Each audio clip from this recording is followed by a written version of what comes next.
Bonjour tout le monde et d'abord merci pour l'organisation de cette manifestation et je voudrais, je ne sais pas si Madame la Directrice Générale nous regarde, d'abord lui souhaiter bon rétablissement, Madame Azoulay, et bien évidemment l'UNESCO est une institution que dans notre ministère on apprécie beaucoup et avec qui nous avons de grandes relations et avec qui, sous son égide, on a signé plusieurs conventions, dont la dernière qui est pour la région des pays arabes, pour la circulation des étudiants et pour aussi la reconnaissance des diplômes.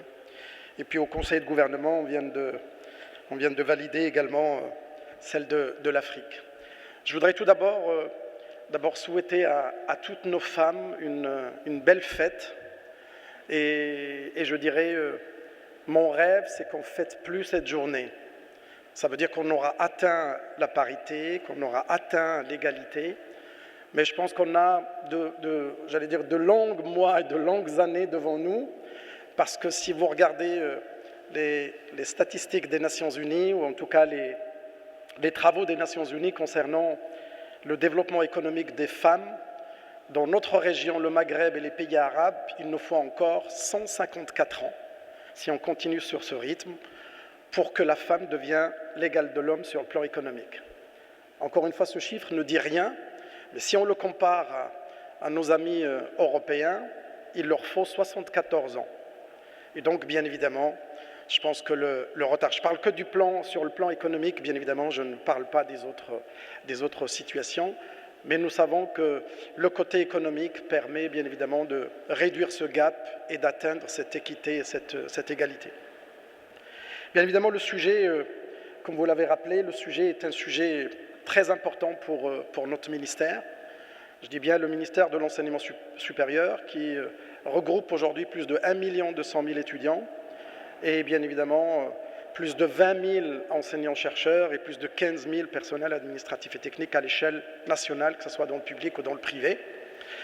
Et nous avons bien évidemment devant nous de vrais défis, mais que je les symbolise également par de vraies opportunités. Et le digital vraiment constitue en quelque sorte, j'allais dire, l'épine dorsale de notre mouvement d'aujourd'hui, parce qu'il ne s'agit pas, et j'ai les jeunes en face de moi, il ne s'agit pas simplement d'utiliser Facebook ou WhatsApp, mais il s'agit de réfléchir digital. Ça veut dire de changer notre mode de réflexion. Le digital devient, j'allais dire, une vraie machine, une vraie mécanique de réflexion. Alors bien évidemment, ce cycle est en train de s'accélérer sur tous les plans. Et nous, des pays du Sud, dont fait le Maroc, nous avons une vraie chance. D'abord tout simplement parce que les positions se reprennent, se redistribuent. Et si je dois donner juste un exemple, qu'il y a juste, combien maintenant, 15 ans, nous n'avions pas de smartphone. Il n'y avait pas. On est amnésique souvent, on oublie vite. Comme ce qui se passe avec le Covid aujourd'hui. On a vite oublié que le Covid nous a pris 2 ans de notre vie et qu'on est passé tout de suite à autre chose avec ce qui se passe aujourd'hui dans le monde. Le digital, bien sûr, est un moyen, mais aussi un outil qui permettra d'abord à la pédagogie elle-même d'évoluer. L'intelligence artificielle en est un vrai exemple, qu'aujourd'hui est utilisée dans les écoles, il est utilisé même dans les universités pour essayer d'apprendre les apprentissages et de pouvoir réagir en fonction de l'émotion des jeunes qui sont en face de nous pour pouvoir voir quel est le degré de compréhension des phénomènes, ou en tout cas des apprentissages. Ce sont des opportunités immenses à saisir et que l'avantage du Maroc, sous la conduite éclairée de Sa Majesté Lainsro, c'est qu'on a une courbe de jeunesse qui est extraordinaire. C'est une courbe, j'allais dire presque linéaire, et que c'est là, pendant cette période, que tous les pays du monde se sont développés. Vous prenez tous les pays qui ont eu ce pourcentage de jeunesse, et nous avons la chance, et nous avons des jeunes qui sont de plus en plus tactiles, qui sont nés avec l'iPad, qui sont nés avec le numérique, et que c'est une opportunité extraordinaire.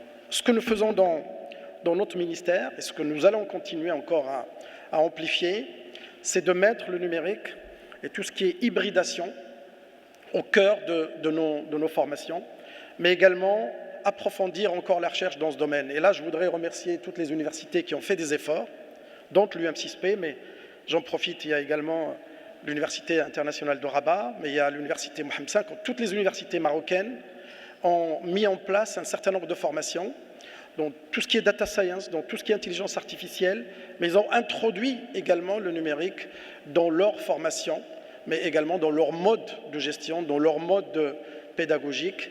Et je pense qu'aujourd'hui, on est au cœur de ce développement.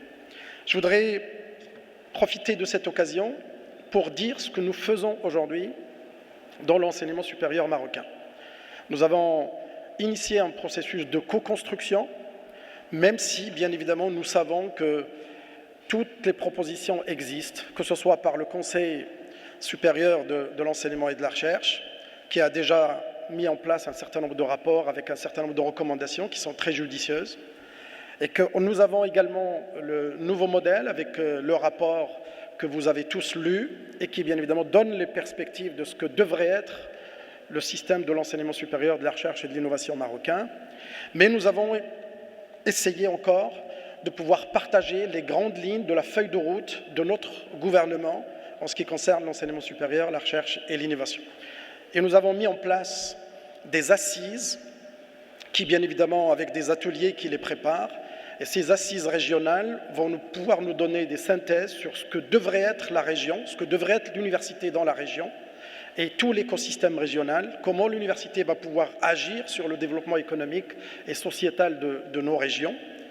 Et puis ces assises vont commencer pendant le mois de mars, et la première, ça sera le 12 mars, le samedi prochain, à Bni Mellal, et puis nous allons continuer avec toutes les régions du Maroc, tout le mois de mars. Et au mois de mai, nous allons finaliser avec les assises nationales. Et ces assises nationales, elles sont préparées avec tous les départements ministériels, mais également avec la CGEM, avec toutes les entreprises et tout le pouvoir socio-économique qui existe dans notre pays. Et à la fin de mai, notre ministère sortira avec une feuille opérationnelle pour les 5 ans et avec une projection pour les 10 ans à venir. Pourquoi je parle de tout ça ? C'est parce que le digital va être au cœur de ces préoccupations. Le volet intelligence artificielle n'est qu'un volet parmi cette opérationnalisation du numérique. Et quand je dis opérationnalisation, c'est nous souhaitons à ce que, encore une fois, comme je l'ai dit tout à l'heure, que le numérique soit au cœur de nos modes de réflexion. Il ne s'agit pas de faire une sensibilisation. C'est comme le cas du développement durable. Je pense que nous avons fini avec les sensibilisations à la fin de la 5e année, à la fin du cycle de formation. Mais il faut que le développement durable soit au cœur de la réflexion elle-même, que ça soit introduit dans les contenus de maths, de physique, de toutes les disciplines, pour que ça soit quelque chose qui est intégré et non pas quelque chose où on vient vers la fin du produit pour essayer de le sensibiliser. Et je peux donner d'autres exemples pour l'entrepreneuriat, pour toutes sortes, en quelque sorte, un peu de thématiques que nous avons développées ces dernières années sous forme de sensibilisation, alors que ça devrait être au cœur de nos modes de réflexion. Et donc, bien évidemment, tout ce travail qui est en train d'être mené, toutes les universités vont prendre part, toutes les écoles du Maroc vont prendre part à cette réflexion, et que nous allons profiter de l'intelligence artificielle, de tout ce qui est data science, pour pouvoir encore amplifier notre démarche. Je dis souvent que si je prends juste les métiers du médical dont on parlait tout à l'heure en aparté, que bientôt la pharmacie telle que vous la connaissez dans nos rues ne va plus exister. Je donnerai 10 ans, et on peut en parler dans 10 ans. Tout simplement parce que le numérique est en train d'envahir tous nos systèmes et qu'il faudrait qu'on puisse prévenir tout ça. La télémédecine, bientôt, si notre pays ne prend pas les choses en main, ça veut dire que nous allons, nous tous, commencer à acheter des demi-heures ou des quarts d'heure dans un pays, n'importe lequel, pour nous soigner. Je prends encore la question du dentaire, sur laquelle aujourd'hui il y a des transformations colossales qui sont en train d'être faites. Bien évidemment, le métier est en train de changer et il faut absolument qu'on arrive à anticiper. On n'est plus dans la concomitance, nous sommes vraiment dans l'anticipation. Il faut absolument qu'on anticipe nos formations, qu'on anticipe nos jeunes pour qu'ils puissent faire face à tous ces éléments-là. Bientôt, le véhicule intelligent ou l'intelligence artificielle va être au cœur, finalement, pas de chauffeur, bien évidemment des autoroutes intelligentes. Et tous ces aspects, je pense que notre pays a la chance de pouvoir y participer sur le plan international, parce que nous avons, encore une fois, cette intelligence collective qui pourra nous mettre vraiment dans les bons rails. Et on a en plus cette jeunesse que l'Europe nous envie, que d'autres pays voisins nous envient aujourd'hui. Voilà, c'est tout ce que je voulais dire. Et je voudrais encore une fois remercier l'UM6P et l'UNESCO pour avoir préparé cette manifestation. Et j'invite bien évidemment toutes les universités marocaines, toutes les écoles d'ingénieurs, les écoles de commerce, en tout cas toutes les formations du supérieur du Maroc à s'activer sur ce domaine. Et le ministère sera là comme contrôle régulateur pour essayer de faire cette intelligence collective, qu'elle soit effective. Merci beaucoup.